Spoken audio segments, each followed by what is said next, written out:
With Brian Conrad, Executive Administrator of the Transpacific Stabilization Agreement and the westbound Transpacific Stabilization Agreement, which are in the process of being merged into one.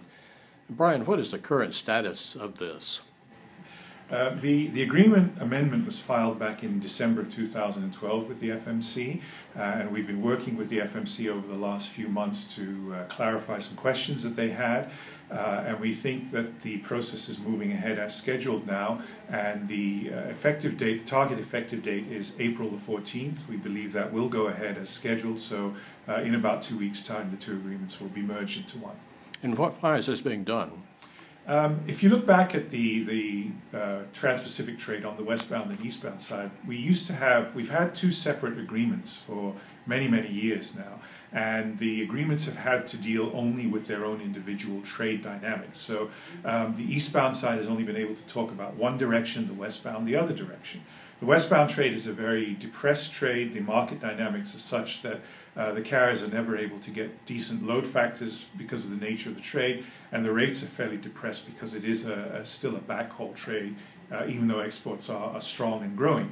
And so when the carriers looked at all of this, they said that from an administration point of view, particularly as more and more carriers are now looking at round-trip economics, round-trip network issues, imbalance issues, and how they manage their equipment in terms of imports and exports, they felt that having two separate agreements where with two separate administrations and each carrier having to maintain two separate groups to discuss, one to discuss westbound, one to discuss eastbound, and with the depressed rate levels was just not cost effective and not effective from an efficiency standpoint. So the main reason for this was so that we could have a much more cost effective and efficient and dynamic way of discussing round-trip economics, round-trip trade trends inside the group, and so that the carriers could be able to make more informed decisions and exchange better information on a round-trip basis. Mm-hmm. Right now, when you're having a meeting, say, of the eastbound group, and somebody mentions westbound, what happens? You have to stop the discussion, say, we can only talk about the eastbound, and if you want to have a westbound discussion, you have to take it up with the westbound group. So you have to convene another meeting, the carriers have to bring in different people. It's just not very efficient, and this, I think, in this changing world, I think we're looking for cost efficiencies and more effective ways of doing that sort of thing. Will the shippers, the customers, see any impact from this? From the eastbound side, I don't believe the customers will see any noticeable difference. That section of TSA remains unchanged, and so the discussions and the issues will still be the same, I think, for the eastbound, so I doubt they'll see very much difference. I think the shippers on the westbound side will see a difference in terms of the carriers being able to make more informed decisions about trade trends, about networks, have better information exchange among a larger group of carriers, which hopefully leads to some improvements for the shippers in terms of that service aspect of the imbalance aspect of it. I certainly don't expect to see huge increases in rates. I don't think the shippers need to be too concerned about $1,000 increases overnight on the westbound rates just because there's a bigger discussion agreement.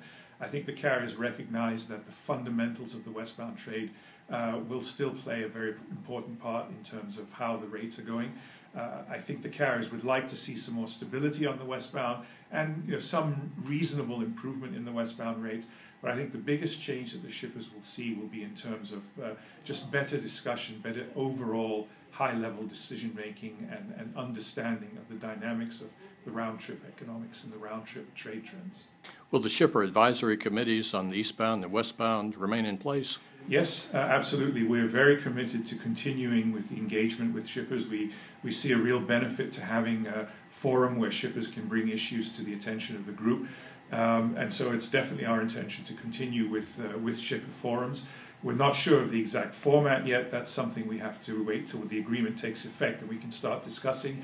But the intention is to actually reach out to the shipper forums that existed before and seek their views on how best they think the new forums should be structured under this agreement to make sure that the interests of both import and export shippers are met. So I think the shippers will see that to continue, and in fact, if you're an export shipper, you'll probably see an improvement because whereas the old agreement only contained 8 members, the new agreement will be 15 members, and so the export shippers will have actually a wider audience to which to bring their issues and concerns.